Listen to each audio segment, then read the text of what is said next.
Hello friends, good morning. हूँ जगदीश जोशी। अपने आज गणित विषय धोरण 9 ની અંદર આપણે ભણવા જઈ રહ્યા છે। તો ચેપ્ટર નંબર 1 પ્રકરણ નંબર 1 છે આપણી પાસે સંખ્યા પદ્ધતિ। વિદ્યાર્થી મિત્રો, આપણે સંખ્યા પદ્ધતિની અંદર આપણે અભ્યાસ કરવાનો છે। તો એના વિશેની આપણે પહેલી વાસ્તવિક માહિતી વિશે ચર્ચા કરીશું। संख्या पद्धति में अपना संख्या रेखा विषय अभ्यास कर चुक्या छीए। संख्या रेखा विषय अभ्यास कर चुक्या छीए। तो संख्या रेखा ની અંદર જો વિદ્યાર્થી મિત્રો અહીંયા 0 0 થી જમણી બાજુ એટલે કે ધન સંખ્યાઓ હશે અને ઋણ સંખ્યાઓ હશે। આ સંખ્યા રેખા પર તમે ધોરણ 8 ની અંદર કે 6 થી 8 ની અંદર આપ શીખ્યા હતા કે સંખ્યા રેખા પર સરવાળા કરો। संख्या रेखा पर सरवाळा करो तो ये 3 + 4 आपेल छे। तो હવે એનો મતલબ શું થશે કે 3 સંખ્યા છે એની અંદર બીજા 4 ઉમેરો એટલે તમને સંખ્યા રેખા પર કઈ સંખ્યા મળે કે જો અહીંયા 3 + 4 છે તો પ્લસ એટલે કે આપણે કેટલા ઉમેરવાના છે તો કે +4 ઉમેરવાના છે। કેટલા ઉમેરવાના છે? +4। તો 3 સંખ્યા તરફ એટલે કે જમણી બાજુ આપણે કેટલા કદમ ચાલશું એટલે કે 4 કદમ ચાલો એટલે કે 4 એકમ ખસો એટલે આપણને કુલ સરવાળો મળશે। તો અહીંયા 3 એકમ પર છે, કોઈ એક 3 એકમ પર છે ત્યાંથી 4 એકમ આગળની તરફ ખસવાના છે। તો 1 2 3 ને 4 તો 3 + 4 કેટલા થશે? 7 થશે। ત્યાર પછી જુઓ મિત્રો, અહીંયા એક બીજી સંખ્યા તમને આપેલી છે કે 1.3 આપેલ છે। કેવી સંખ્યા આપેલ છે? 1.3 આપેલ છે। तो भाई 1.3 છે। अब पॉइंट ની અંદર છે, पॉइंट પાછળ કેટલા સ્થાન ખસેલ છે તો કે એક સ્થાન છે। તો એક સ્થાન હોય તો આપણે નીચે એક શૂન્ય મૂકવાનું। કેટલા શૂન્ય મૂકવાના? એક। એટલે કે 13/10 થશે। કેટલા થશે? 13/10। તો આને આપણે મિશ્ર સંખ્યામાં અંદર ફેરવીએ તો કે 10 * 10 10 + 3 એટલે 13/10। તો જે આ સંખ્યા છે આ સંખ્યા છે એને આપણે સંખ્યા રેખા પર દર્શાવવી છે। આ સંખ્યા રેખા પર દર્શાવવી છે। તો મિત્રો અહીંયા જો 1.3 છે તો 1.3 એ કઈ સંખ્યા વચ્ચે આવશે? કઈ સંખ્યા રેખા પર એટલે કે સંખ્યા રેખા પર કઈ સંખ્યા વચ્ચે આવશે તો કે 1 અને 2 ની વચ્ચે। તો અહીંયા આપણે સંખ્યા રેખા દોરી છે। સંખ્યા રેખા પર શું છે? 0 છે, પછી આપણે 1 દર્શાવ્યો છે તો 1 અને 2 ની વચ્ચે। तो विद्यार्थी मित्रों 1 અને 2 ની વચ્ચે કેટલી સંખ્યાઓ આવે તો કે આ સંખ્યાઓ આવશે। તો આપણે આમાંથી કઈ સંખ્યા દર્શાવવાની છે તો કે 1.3 દશાંશ દર્શાવવાની છે। તો જુઓ 1 છે તો 1.1 થશે, 1.2 થશે અને 1.3 થશે। હવે જો અહીંયા કોઈ સીતા નામની છોકરી છે, એ સંખ્યા રેખા પર ઊભી છે। કઈ જગ્યા ઉપર ઊભી છે? 0 પર ઊભી છે। तो 0 पर ઊભેલી છે તો તે જમણી દિશા તરફ ચાલે છે। જમણી દિશા તરફ ચાલે છે। જમણી દિશા તરફ ચાલે છે। જમણી દિશા તરફ ચાલે છે તો સંખ્યા રેખા પર એ પોતાની પાસે જે થેલો છે, પોતાની પાસે જે થેલો છે ધન દિશા તરફ ચાલે છે એટલે કે ધન એટલે કે પ્લસ દિશા તરફ ચાલે છે। એ થેલાની અંદર संख्याओं लेती रही है। પોતાના થેલાની અંદર એક સંખ્યા મળશે તો આ સંખ્યા રેખાને આપણે સીધી રેખાની અંદર દર્શાવીએ તો આપણને બીજી કોઈ સંખ્યાઓ મળશે। બીજી સંખ્યાઓ મળશે એટલે કે 1 2 3 4 5 6 7 8 9 10 11 12 13 સુધી મળશે। તો હવે સીતા છે એ ધન સંખ્યા તરફ ચાલે છે। જુઓ હવે એ ચાલે છે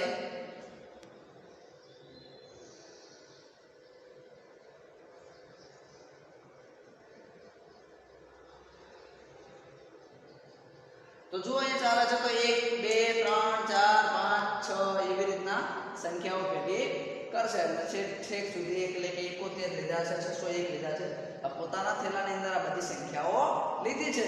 તો વિદ્યાર્થી મિત્રો, આપણને ખબર છે કે આ જે સંખ્યાઓ સીતાએ જે લીધી છે પોતાના થેલામાં એ સંખ્યાઓને કઈ સંખ્યાઓ કહેવાય તો કે પ્રાકૃતિક સંખ્યાઓ કહેવાય। પ્રાકૃતિક સંખ્યા એટલે શું તો કે ગણતરીની સંખ્યા પણ કેવી હોય તો કઈ શકાય. પ્રાકૃતિક સંખ્યાની અંદર બધા જ કેવા પૂર્ણાંકો હશે? તો કે ધન પૂર્ણાંકો હશે.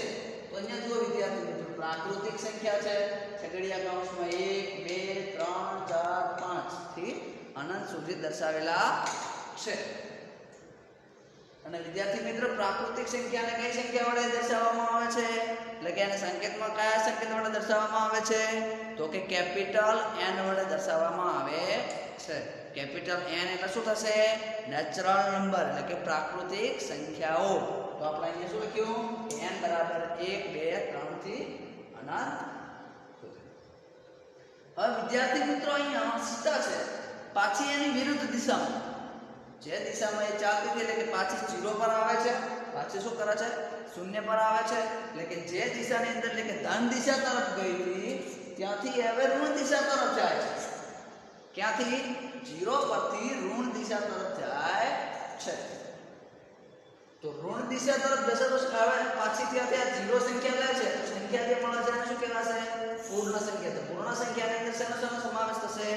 તો કે 0 નો 1 2 3 4 થી અનંત સંખ્યા સુધી આવે છે. આ પૂર્ણ સંખ્યા જે હોય છે, પૂર્ણ સંખ્યાને શેના વડે દર્શાવી શકાય છે? તો કે W વડે દર્શાવી શકાય છે. W એટલે કે પૂર્ણ સંખ્યાઓ કહેવાય છે. તો અહીંયા વિદ્યાર્થી મિત્રો, જે સીતા છે 0 પર પહેલે શું કરે છે કે પહેલે ઊભે રહીને ધન સંખ્યા તરફ જાય છે. એટલે કે ધન સંખ્યાઓ એટલે કે 1 2 3 4 5 થી અનંત સુધીની સંખ્યાઓ લે છે. તો એને આપણે શું કીધી? એકલી ધન જ સંખ્યાઓ હોય તેને આપણે પ્રાકૃતિક સંખ્યાઓ કીધી. પાછી તે ત્યાંથી 0 પર આવે છે. ક્યાં આવે છે? 0 પર. એ પોતાના થેલાની અંદર 0 ને પણ સમાવેશ કરે છે. જો 0 ને સમાવેશ કરે છે તો કેવી સંખ્યા થશે? તો કે પૂર્ણ સંખ્યા થશે. પૂર્ણ સંખ્યાની અંદર શું આવશે? 0 1 2 3 થી અનંત સુધી આવશે. ત્યાર પછી સીતા જે છે એ સંખ્યા રેખા પર એની વિરુદ્ધ દિશાની અંદર એટલે કે ઋણ દિશા તરફ જાય છે. એ પોતાના થેલાની અંદર માઈનસની સંખ્યા પણ લે છે. એટલે કે -1 પણ લેશે, -2 પણ લેશે, -3 પણ લેશે, -4 પણ લેશે, -5 પણ લેશે અને અસંખ્ય સુધી જશે છે. તો જે વિદ્યાર્થી મિત્રો, જે આ સંખ્યા જે મળશે એને આપણે શું કહીશું? તો કે પૂર્ણાંક સંખ્યા કહીશું. શું કહીશું? પૂર્ણાંક સંખ્યા કહેવાય. પૂર્ણાંક સંખ્યાને શેના વડે દર્શાવવામાં આવે છે? તો કે કેપિટલ Z વડે દર્શાવવામાં આવે છે.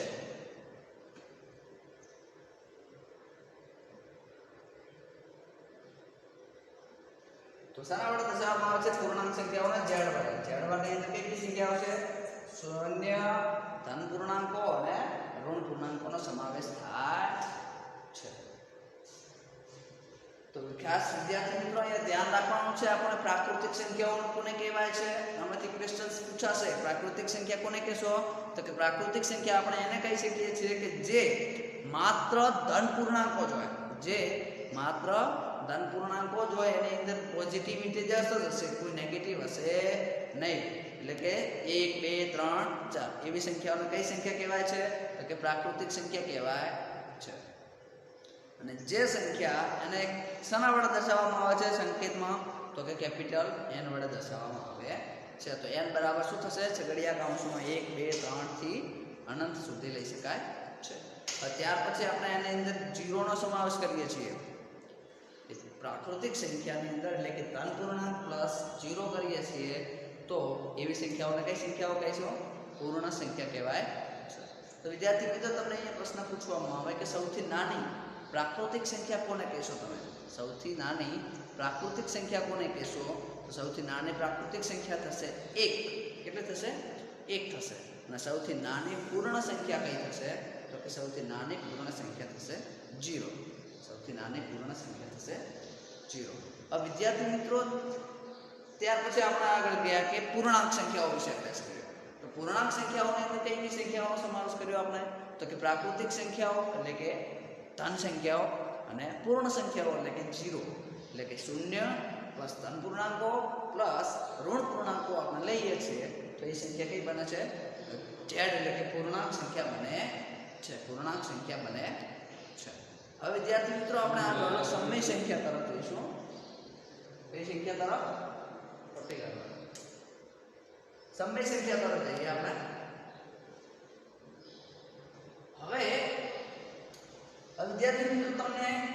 ખબર હશે કે 0 અને 1, 0 અને 1. હવે 0 અને 1 વચ્ચે અસંખ્ય સંખ્યાઓ આવેલી છે.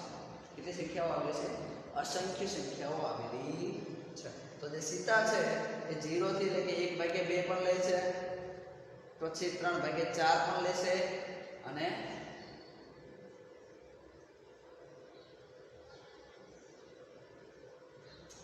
જે આ સંખ્યાઓ તમને જે મળે છે q એટલે કે જો પોઝિટિવ નંબર પણ લે છે એટલે કે 1 2 3, 0 પણ લે છે એટલે કે પ્રાકૃતિક સંખ્યા છે, પૂર્ણ સંખ્યા છે, પૂર્ણાંક સંખ્યા છે.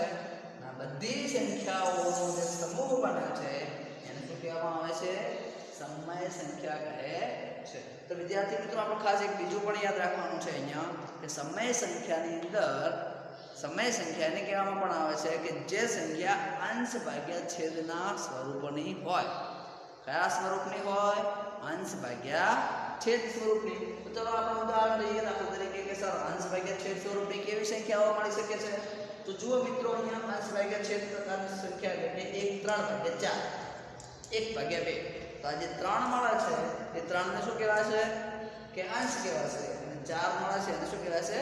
છેદ. એટલે કે આપણને આ જે સંખ્યા મળે છે એ કેવા સ્વરૂપની મળે છે? 3/4 સ્વરૂપની. હવે મિત્રો ખાસ ધ્યાન રાખજો કે જો માઈનસ મૂકેલા છે તો હંમેશા અંશની અંદર માઈનસ વાળી સંખ્યા આવશે, હંમેશા અંશમાં જ માઈનસ વાળી સંખ્યા આવશે. એટલે કે અંશમાં એટલે કે p belongs to z, p belongs to z. એટલે કે p ની જે કિંમત તમે લ્યો છો એ સંખ્યા શેમાંથી હશે? z માંથી હશે. z શું હતું આપણી પાસે? એટલે કે પૂર્ણાંક સંખ્યાઓ હતા. z શું હતો? પૂર્ણાંક સંખ્યા હતી. z કેવી હતી? પૂર્ણાંક સંખ્યા હતી. તો પૂર્ણાંક સંખ્યાની અંદર કઈ કઈ સંખ્યાઓનો સમાવેશ થાય છે?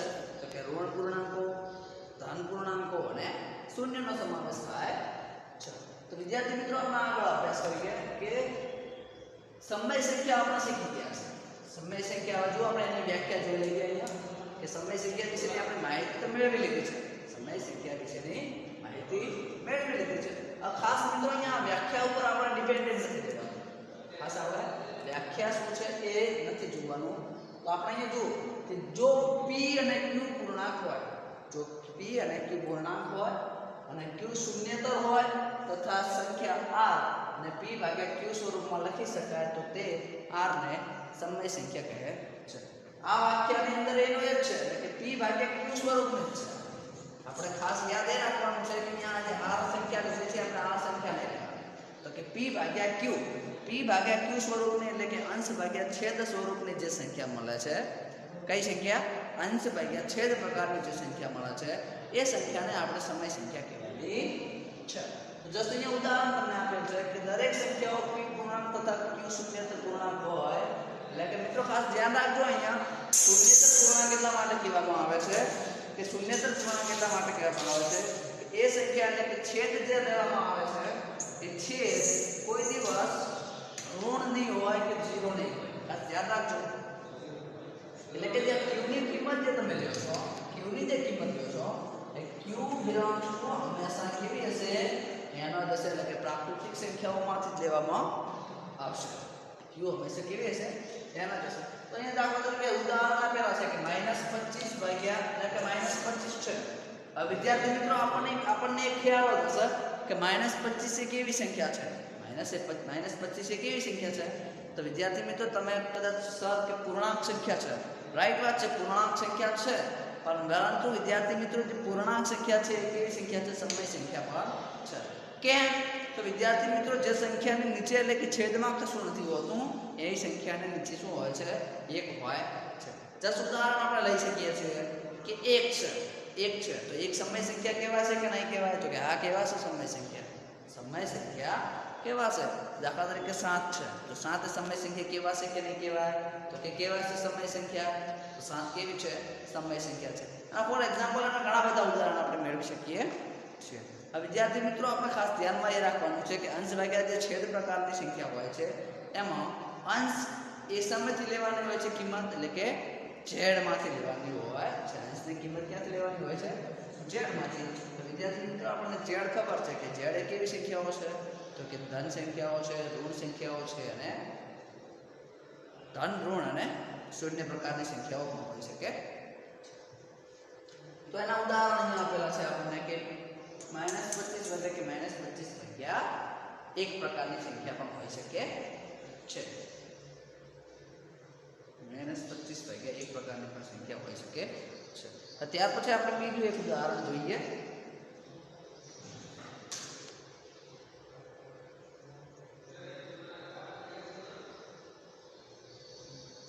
તો વિદ્યાર્થી મિત્રો અહીંયા જુઓ કે જે p ભાગ્યા q સ્વરૂપની જે સંખ્યા હતી એમાં p કોને કહેવામાં આવે છે? તો p એ -25 ને કહેવામાં આવે છે. કઈ સંખ્યાને કહેવામાં આવે છે? તો કે -25 ને p કહેવામાં આવે છે. અહીંયા તમે દેખાશો હશે કે -25 એ કેવી છે? p છે અને 1 છે એ કેવી સંખ્યા છે? તો કે q તરીકે ઓળખવામાં આવે છે. 1 છે અને કેવી તરીકે ઓળખવામાં આવે છે? તો કે q તરીકે ઓળખવામાં આવે છે. સમય સંખ્યાઓને p પૂર્ણાંક હોય અને તથા q શૂન્યતર પૂર્ણાંક હોય તો તેને p ભાગ્યા q સ્વરૂપમાં લખી શકાતી નથી. જો કોઈ ઉદાહરણ આપણે જોઈ લઈએ છીએ કે સમય સંખ્યાઓમાં p પૂર્ણાંક હોય અને q શૂન્યતર પૂર્ણાંક હોય તો p ભાગ્યા q સ્વરૂપમાં લખી શકાતી નથી.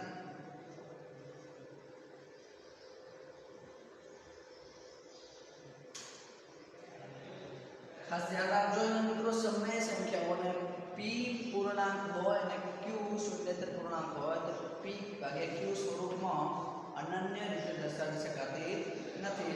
દાખલા તરીકે 1 ભાગ્યા 2 છે, 1 ભાગ્યા 2 છે તો એને 2 ભાગ્યા 4 છે, 10 ભાગ્યા 2, 25 ભાગ્યા 50, 47 ભાગ્યા 94. તો આ બધી સંખ્યાઓ કેવા પ્રકારની સંખ્યાઓ કહેવાય છે? કેવા પ્રકારની સંખ્યાઓ કહેવાય છે? કેવા પ્રકારની સંખ્યાઓ મિત્રો કહેવાય છે? તો કે p ભાગ્યા q સ્વરૂપની અનન્ય રીતે દર્શાવી શકાતી નથી. એટલે કે જુઓ તમે અહીંયા ઉદાહરણ આપેલ છે કે 2 ભાગ્યા 4 છે તો 2 ભાગ્યા 4 કરો તો કેટલા થશે? 1 ભાગ્યા 2 થશે. 10 ભાગ્યા 20 છે તો 10 ભાગ્યા 20 કરો તો કેટલા થશે? 1 ભાગ્યા 2 થશે. 25 ભાગ્યા 50 છે તો 25 ભાગ્યા 50 કરો તો કેટલી થશે? 25 ભાગ્યા 50 કરો તો 1 ભાગ્યા 2 થશે. અને 47 ભાગ્યા 94 છે તો 47 ભાગ્યા 94 કરો તો કેટલા થશે? 47 ભાગ્યા 94 કરો તો કેટલા થશે? 1 ભાગ્યા 2 પ્રકારની થશે. 1 ભાગ્યા 2 પ્રકારની થશે. એવા આપણે ઘણા બધા ઉદાહરણ લઈ શકીએ છીએ કે 50 ભાગ્યા 100, 50 ભાગ્યા 100 લઈએ તો પણ શું થશે? 1 ભાગ્યા 2 પ્રકારને લઈ શકાય. મિત્રો આ સમાન સમય સંખ્યા છે. કેવી સંખ્યા છે? સમાન સંખ્યા છે. છતાં પણ આપણે p ભાગ્યા q સમય સંખ્યા છે તેમ કહીએ. હવે વિદ્યાર્થી મિત્રો આપણે જે ઉદાહરણ તમને આપેલા છે એ સંખ્યાઓ કેવી છે? તો કે સમાન સંખ્યાઓ છે. કેવી સંખ્યાઓ છે? સમાન સંખ્યાઓ છે. સમાન સમય સંખ્યાઓ કેમ છે? તો આપણે જો બધાનો આપણે સાદુરૂપ આપીએ છીએ તો આપણને કેટલો મળશે? જવાબ ભાગ્યા 2 મળશે. આ સમાન સંખ્યા છે છતાં પણ તેને p ભાગ્યા q સમય સંખ્યા કહીએ છીએ. આ ભલે સમાન સંખ્યા છે પણ આ સંખ્યાઓને આપણે કેવી સંખ્યાઓ તરીકે લઈએ છીએ? તો કે સમય સંખ્યા તરીકે સ્વીકારીએ છીએ. અથવા તો p ભાગ્યા q નું સંખ્યા રેખા પર નિરૂપણ કરીએ છીએ ત્યારે તે સ્વીકારી લઈએ છીએ. But q not equal to 0, q not equal to 0 એટલે કે છેદમાં આપણે કોઈ દિવસ 0 લઈ શકીએ નહીં. અને p અને q ને એક સિવાયનો કોઈ સામાન્ય અવયવ નથી. તો p અને q ને એક સિવાયનો કોઈ સામાન્ય અવયવ હોતો નથી.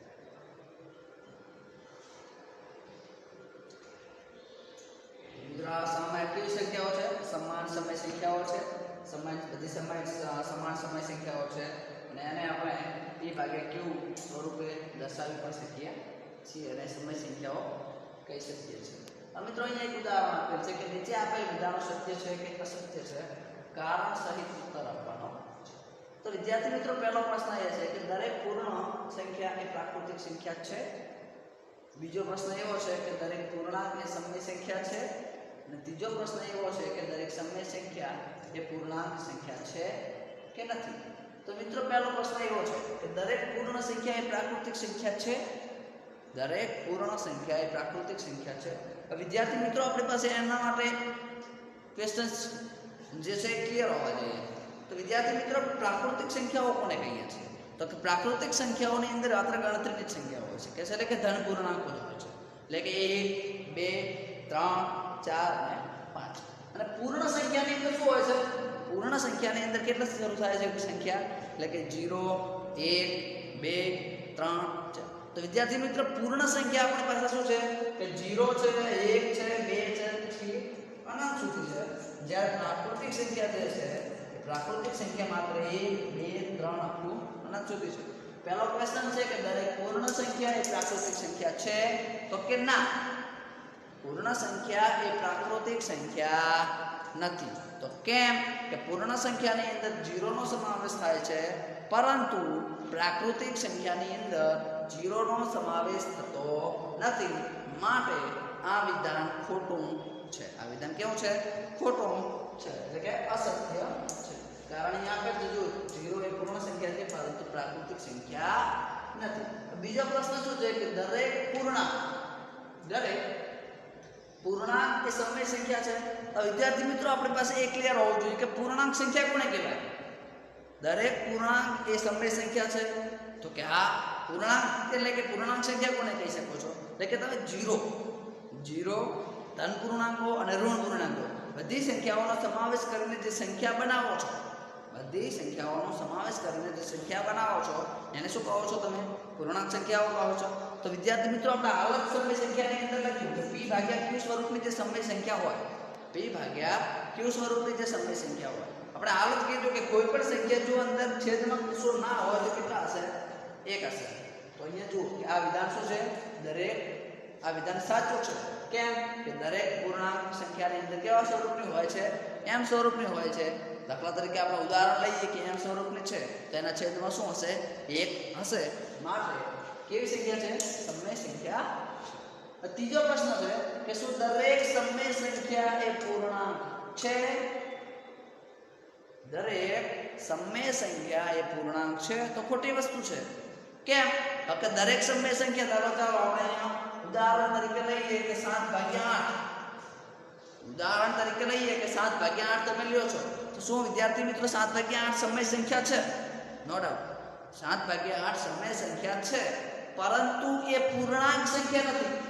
એ પૂર્ણાંક સંખ્યા નથી. કેમ કે પૂર્ણાંક સંખ્યાની અંદર 0 ધન પૂર્ણાંકો અને ઋણ પૂર્ણાંકોનો સમાવેશ થાય છે. માટે આ વિધાન કેવું છે? ખોટું છે. આ વિધાન કેવું છે? ખોટું છે, એટલે કે અસત્ય. કારણ કે 1/2 3/5 પૂર્ણાંક નથી.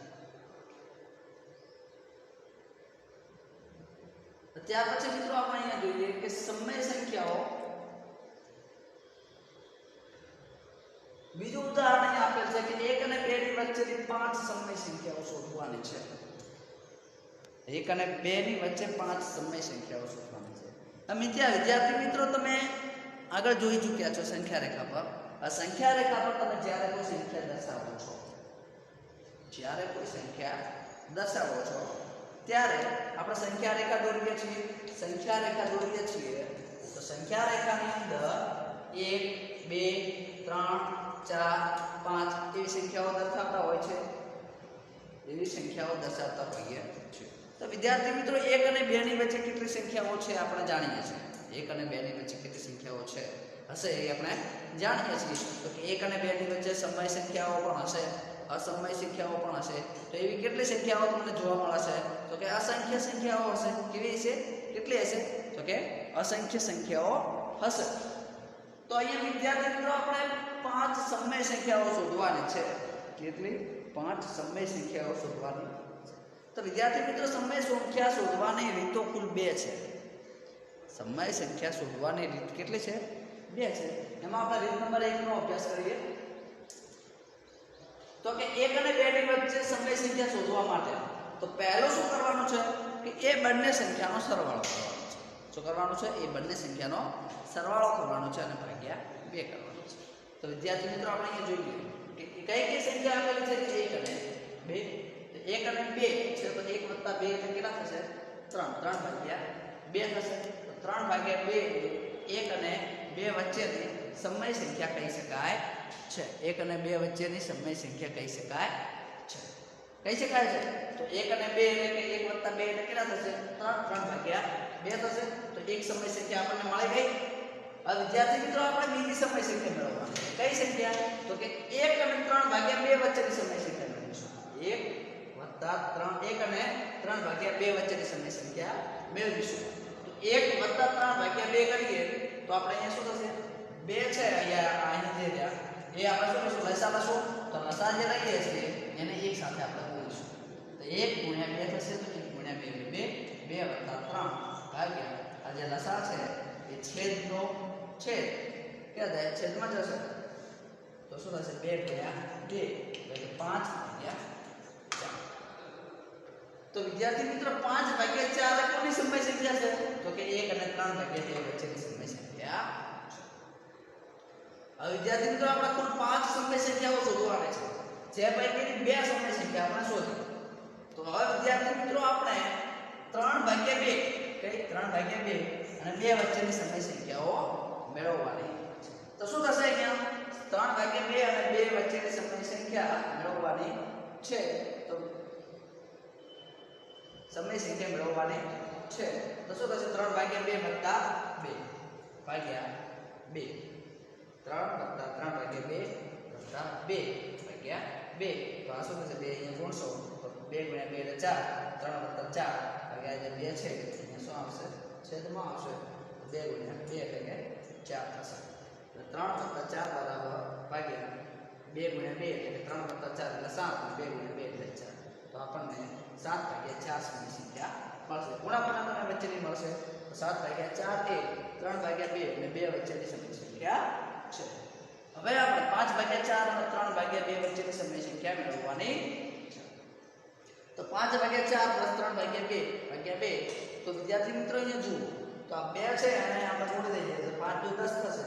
પ્લસ 4 કરી 12 ભાગ્યા અને જે આ લસાઅ 8 આવે છે 8 આપણે નીચે ગુણી દઈશું તો 8 ગુણ્યા 2 થશે. તો કેટલા થશે? 22 ભાગ્યા 100 બરાબર 11 ભાગ્યા ઉડાડીએ તો થશે. તો વિદ્યાર્થી મિત્રો જે 11 ભાગ્યા 8 જે સમય સંખ્યા મળે કોને કોને વચ્ચેની મળે? તો કે 5 ભાગ્યા 4 અને 3 ભાગ્યા 2 વચ્ચેની સમય સંખ્યા મળે. ઓકે. તો આપણે કેટલી સમય સંખ્યા સુધી? 1 2 અને 3 સમય સંખ્યાઓ શોધી. તો 11 ભાગ્યા 8 5 ભાગ્યા 4 અને 3 ભાગ્યા 2 વચ્ચેની સમય સંખ્યા છે. તો આપણે 3 ભાગ્યા 2 અને 7 ભાગ્યા 4 વચ્ચેની સમય સંખ્યા મેળવીએ. 3 ભાગ્યા 2 અને 7 ભાગ્યા 4 વચ્ચેની સમય સંખ્યા મેળવીએ. તો આ બંનેનો શું કરવાનું છે? તો કે સરવાળો કરવાનો છે. 3 ભાગ્યા 2 વત્તા 7 ભાગ્યા 4 ભાગ્યા 2. તો આપણે અહીંયા આ 4 ને અહીંયા ગુણીશું. ક્રોસ ગુણાકાર કરવાનો. 4 કરી 12 અને 4 7 14 ભાગ્યા 8 ગુણ્યા 2. તો 12 વત્તા 14 એટલે 26 અને 8 ગુણ્યા 16 13 ભાગ્યા 8. તો 13 ભાગ્યા 8 એ 3 ભાગ્યા 2 અને 7 ભાગ્યા 4 વચ્ચેની સમય સંખ્યા કહી શકાય. 7 ભાગ્યા કહી શકાય. હવે વિદ્યાર્થી મિત્રો આપણે ત્યાર પછી આગળ જોઈએ કે આવેલી આ 1 અને 2 વચ્ચેની આવેલી 5 સમય સંખ્યાઓ નીચે મુજબ છે. તો કઈ કઈ સંખ્યાઓ મળે છે? તો કે 3 ભાગ્યા 2 5 ભાગ્યા 4 7 11 ભાગ્યા 8 13 ભાગ્યા 8 અને 7 ભાગ્યા 4 આ સમય સંખ્યાઓ મળે છે. હવે વિદ્યાર્થી મિત્રો આપણે રીત નંબર 2 તરફ જઈએ. તો આ 5 સમય સંખ્યાઓ છે, ખાસ નોંધી લેજો. 3 ભાગ્યા 2 5 ભાગ્યા 4 અને 11 ભાગ્યા 8 3 ભાગ્યા 8 અને 7 ભાગ્યા. રીત નંબર 2 એવી આપે છે કે 1 અને 2 વચ્ચે પેલી સંખ્યાઓ છે. તો શું કરવાનું છે આપણે? અહીંયા આપેલી સંખ્યા વચ્ચે તો કે 1 અને 2 વચ્ચે આપેલી 5 સમય સંખ્યાઓ આપણે મેળવવાની. તો વિદ્યાર્થી મિત્રો આપણે પહેલું સોપાન એવી રીતે કરવાનું છે કે 5 સમય સંખ્યાઓ મેળવવાની છે. તો 5 વત્તા 1 કરશું. કેટલા કરશું? 5 વત્તા 1 એટલે કે 6 કરીશું. 5 વત્તા 1 એટલે 6. તો શું થશે? સોપાન નંબર બીજું શું કરવાનું છે? એટલે કે 6 મળ્યા આપણને. તો સોપાન નંબર 1 ની અંદર હવે 1 જે છે એ બરાબર 1 ગુણ્યા જેટલા અહીંયા સંખ્યા આવી છે ને આ 5 વત્તા 1 એટલે 6 એ સંખ્યાને ઉપર અને નીચે વડે ગુણી દેવાની. ઉપર અને નીચે વડે ગુણી દેવાની એટલે કે 6 ભાગ્યા 6 થશે. તો કેટલી થશે? 6 ભાગ્યા 6. 2 છે તો 2 ને પણ 6 ભાગ્યા 6 વડે ગુણી દઈશું તો કેટલી થશે? 12 ભાગ્યા 6. તો ખાસ ધ્યાન રાખજો તમે પાછા ઉડાડવામાં છો માહિર એટલે 6 6 ઉડાડશો એટલે 1 આવશે અને 6 દુના 2 કરશો એટલે 2 આવશે. એવું નથી કરવાનું આપણે. આની યાદ સંખ્યા રાખવાની છે. 6 ભાગ્યા 6 અને 12 ભાગ્યા 6 એ સંખ્યા રાખવાની છે. હવે વિદ્યાર્થી મિત્રો જે 6 ભાગ્યા 6 છે એને આપણે અહીંયા લખવાની છે 6 ભાગ્યા 6 અને આ 12 ભાગ્યા 6 છે અને અહીંયા છેવાડે લખવાની છે. તો હવે 6 ભાગ્યા 6 છે તો 6 અને 12 ની વચ્ચે કઈ કઈ સંખ્યાઓ આવે છે જુઓ 6 + 1 કરશો એટલે 7 6 + 2 કરશો 6 + 3 કરશો 6 + 4 કરશો અને 6 + 5 કરશો ઓકે તો આ પાંચ સમય સંખ્યાઓ તમારી મળી જાય 1 2 3 અને 4 તો કઈ કઈ મળે છે 6 + 1 કરશો એટલે કે 7 ભાગ્યા 6 6 + 2 કરશો એટલે કઈ મળશે 8 ભાગ્યા 6 અને 6 + 3 કરશો એટલે કઈ મળશે 9 ભાગ્યા 6 અને 6 + 4 કરશો એટલે કઈ મળશે 10 ભાગ્યા 6 અને 6 + 5 કરશો એટલે કઈ મળશે 11 ભાગ્યા 6 તો આ વિદ્યાર્થી મિત્રો તમારી કુલ 5 સમય સંખ્યાઓ કહી શકાય છે કેટલી સંખ્યાઓ કહેવાય છે 5 સમય સંખ્યાઓ કહી શકાય છે હવે વિદ્યાર્થી મિત્રો અહીંયા આપણે જે આજે ચલાવેલ છે એ તમારા વિષયના ચોપડાની અંદર લખવાનું છે હોમવર્ક કરવાનું છે હોમવર્ક કર્યા પછી એને વ્યવસ્થિત રીતે આપણે નોટબુકમાં ઉતારી અને આ જે સમય સંખ્યાઓ છે પ્રાકૃતિક સંખ્યાઓ છે પૂર્ણ સંખ્યાઓ છે સમય સંખ્યાઓ વિશે જે આપણે માહિતી મેળવી છે જે સંખ્યા રેખા વિશે આપણે ભણ્યા છીએ અને જે આ સમય સંખ્યાઓ શોધના આપણે જે શીખ્યા છીએ એ તમારી નોટબુકની અંદર તમારે વ્યવસ્થિત રીતે ઉતારવાનું છે અને એ તમારે ગમે ત્યારે તમે વાંચી શકો છો તો વિદ્યાર્થી મિત્રો આપને આ વિડીયો પહેલેથી લઈ અને છેલ્લે સુધી જોવાનો છે થેન્ક યુ વેરી મચ